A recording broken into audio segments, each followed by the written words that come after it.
Protocol is ultimately at its heart a role-playing game.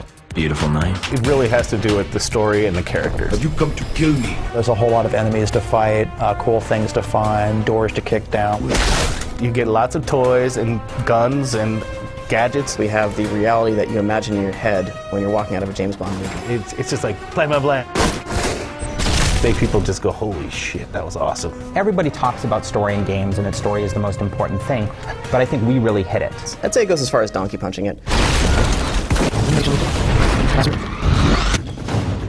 The most challenging part of developing Alpha Protocol has been figuring out exactly what we wanted to do with the game and how to focus it on a particular direction. You know, the spy genre is a very wide open one. Once we got that nailed down and figured out where we were going with it, it really came together really well, I think. My favorite thing about Alpha Protocol is actually the dialogue. I think what makes it amazing is seeing how what you're choosing affects other things down the line.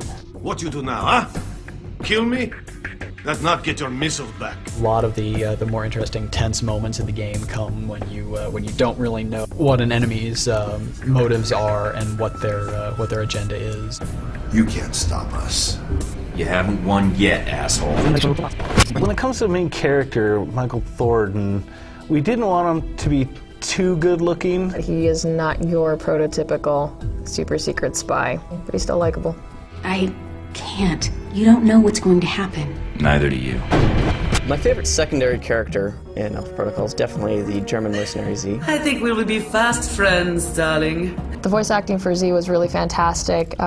This really great, deep, throaty, slow, milky kind of voice direction that might make some people tighten the jeans, I don't know. And I thought I might have to work harder. You would if I wasn't tied down. My favorite enemy would have to be Konstantin Brayko. You came for a fight, you got one, buddy. He's a Russian mob boss who is completely obsessed with American 1980s culture. He's got a knife. He's just dangerous. You just never know what he's going to do.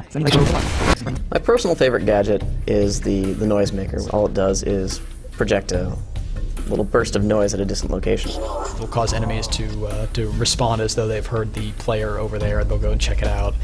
And it just can create some really satisfying combos where you can plant a proximity mine on a wall and then lure people over and blow them up.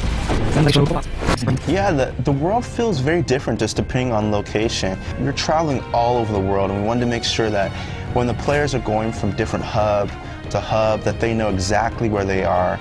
My favorite set piece in AP would have to be the Rome Museum. I think the reason I love it the most is that you get to shoot up all this cool artwork. Who didn't want to go to a museum and blow stuff up?